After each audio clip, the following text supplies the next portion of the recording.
in the end, the answer is never bet against America. What's up, guys? Tom here, and welcome back to the channel. On February 24th this year, Warren Buffett was asked his opinion on the impact of global events for investors. Going to be bad news unless you have to sell stocks. Now, if you have to sell them for some reason, you're worse off. If you don't have to sell them, I mean, somebody can come around and offer you a quote on your house today, and it can be 2% less than they offered you yesterday. But if you like the house, it really doesn't make any difference to you. Does that mean Berkshire will be buying stocks today? Well, we certainly won't be selling. And yeah, we could easily be buying something. In the past couple of days, just 2 months after these quotes, Buffett announced that his company Berkshire Hathaway had sold all of their investments into airline companies. Prior to this, they owned approximately 10% of each of the 4 largest US airlines. This is what he had to say. The world changed for airlines, and I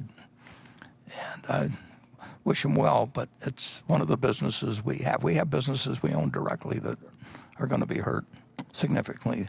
The virus will cost Berkshire money. It doesn't cost money because our stock and various other businesses moves around. I mean, if XYZ, which is say is one of our holdings, and we own it as a business and we like the business, the stock goes down 20 or 30 or 40%. We don't feel we're poor in that situation. We felt we were poor in terms of what actually happened to those airline businesses, just as if we'd owned 100% of them. So that explains those sales. Buffett also shared his thoughts on investments into oil and oil companies. You're really buying, when you buy oil, you're betting on oil prices over time and over a long time, and oil prices, there's risk, and the risk is being realized by oil producers as we speak. There will be, if these prices prevail, there will be a lot of bad loans and energy loans, or bad debts in energy loans, and if there are bad debts in energy loans, you can imagine what happens to the equity holders.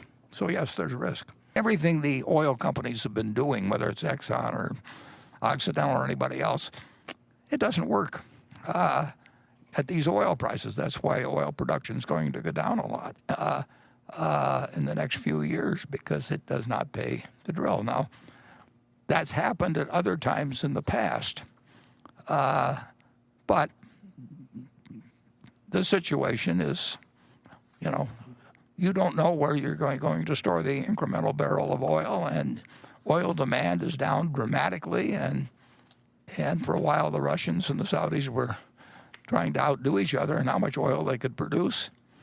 And when you've got too much in storage, it doesn't work its way off that very fast. Now, you will have production of oil go down in the United States significantly. It does not pay to drill in all kinds of formations that paid before, and it doesn't pay to have paid the price that oil was trading at in the ground a year or two ago. And to that extent, if you're an Oxy shareholder, or any shareholder in any oil producing company, you join me in having made a mistake so far in terms of where oil prices went, and who knows where they go in the future. Next, we'll look at how Buffett is viewing the market now and how he recommends investors take their portfolios forwards. My goal isn't to sway you in either direction. If you like equities, bonds, real estate, cryptocurrency, or if you feel negatively about all of these sectors, that is entirely up to you. I don't have a dog in this fight. The only thing I want is to present to you what much smarter people than myself, in fact, the smartest investors on the planet, are doing and saying about the market at the moment, and then you can make your own mind up from there. With that in mind, I'll be breaking down Ray Dalio's thoughts and opinions in an upcoming video. If you don't know who he is, he's arguably the best fund manager in the world. I mean, he even managed a 9% positive return during the 2008 global financial crisis. If you're keen to check out that video, hit the subscribe button and turn on notifications so you don't miss it. During his talk, Warren Buffett highlighted some concerns with the market, as we've covered, but he also discussed potential positives and how investors can manage their portfolios in these current times. So let's hand it back over to him. Stocks have an enormous advantage, and you still can bet on America, but you can't bet unless you're willing and have an outlook to independently decide that you want to own a cross-section of America, because I don't think most people are in a position to pick single stocks. A few maybe, but on balance, I think people are much better off buying a cross-section of America and just forgetting about it. If I'd done that when I got out of college, it's all I had to do to make 100 for one, and then collect dividends on top of it, which would increase substantially over time. The American tailwind is marvelous. American business represents, and it's going to have interruptions, and you're not going to foresee the interruptions, and you do not want to get yourself in a position where those interruptions can affect you, either because you're leveraged or because you're psychologically unable to handle looking at a bunch of numbers. If you really had a farm and you had this neighbor, and one day he offered you $2,000 an acre, and the next day he offers you $1,200 an acre, and maybe the day after that he offers you $800 an acre, are you really going to feel that at $2,000 an acre, when you had evaluated what the farm would produce, are you going to let this guy drive you into thinking I better sell because his number keeps coming in lower all the time? It's a very, very, very important matter to bring the right psychological approach to owning common stocks. But I will tell you, if you bet on America and sustain that position for decades, you're going to do better than, in my view, far better than owning Treasury securities, or far better than following people who tell you that what the farmer's going to yell out next. There's huge amounts of money that people pay for advice they really don't need, and for advice where the person giving it can be very well meaning in it and believe their own line. But the truth is that you can't deliver superior results to everybody by just having them trade around a business. If you bought into a business, it's going to deliver what the business produces, and the idea that you can outsmart the person next to you, or that the person advising you can outsmart the person sitting next to you is it's really the wrong approach. So find businesses, get a cross section. In my view, for most people, the best thing to do is to own the S&P 500 index fund. People will try and sell you other things because there's more money in it for them if they do. Nothing can stop America when you get right down to it. And it's been true all along. It may have been interrupted with the scariest of scenarios, when you had a war with one group of states fighting another group of states. And it may have been tested again in the Great Depression, and it may be tested now to some degree. But in the end, the answer is never bet against America. Buffett discusses a few key points. Let's talk about them.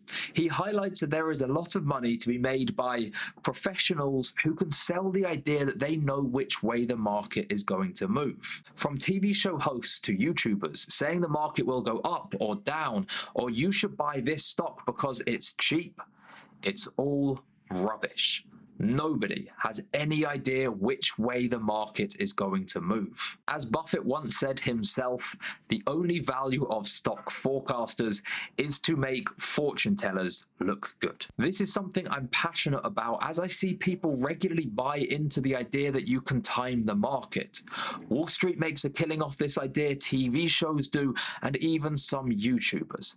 The reason this notion exists in the first place is only so people can sell you something that you don't need and won't even help you. Think about it like this. If it were possible to time the market, then why would the world's best investors consistently say that it's not possible? Surely as the world's best investors, they of all people would be capable of doing it. Unfortunately, it simply isn't possible, and I rant about this because I strongly dislike watching regular people essentially get sold an impossible dream. Let's move on and let's talk about what Buffett recommends for regular people to invest into the stock market. He recommends buying a cross-section of the American stock market through an S&P 500 index, and that effectively tracks the general market movements for the US market. Unless you are a professional that works full-time in the industry, it's virtually impossible to pick the individual stocks that will be winners, and that is why Buffett recommends buying an index tracking the entire market.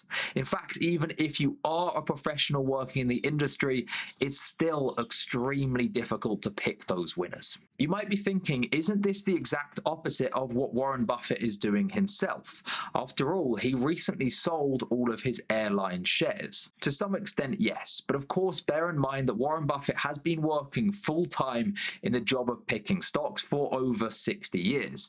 And while he acknowledges that he has no idea if the market is going to go up or down, he's effectively saying that he believes that airlines aren't a good place to have his portfolio at the moment, regardless of which way the market moves. I have my own thoughts on investing at this point in time. I believe that owning market hedges, which aren't correlated to the stock market prices, are key in designing a well-diversified portfolio. At the end of the day, I default back to two key things. Number one, you cannot time the market, and number two, a diversified portfolio is the key to successful investing. If your portfolio is sufficiently diversified, including market hedges in case of a stock market crash, then you are positioning yourself for the best possible outcome. Ray Dalio, one of the world's great investors, has been outspoken in recent times, discussing that he believes we are on the precipice of change, the likes of which we only see every 50 to 75 years, a truly global paradigm shift. In the coming weeks, I'm going to be breaking down why he thinks this and how, as investors, we can learn from his wealth of knowledge. Make sure to have notifications on and be subscribed so you don't miss this and future videos.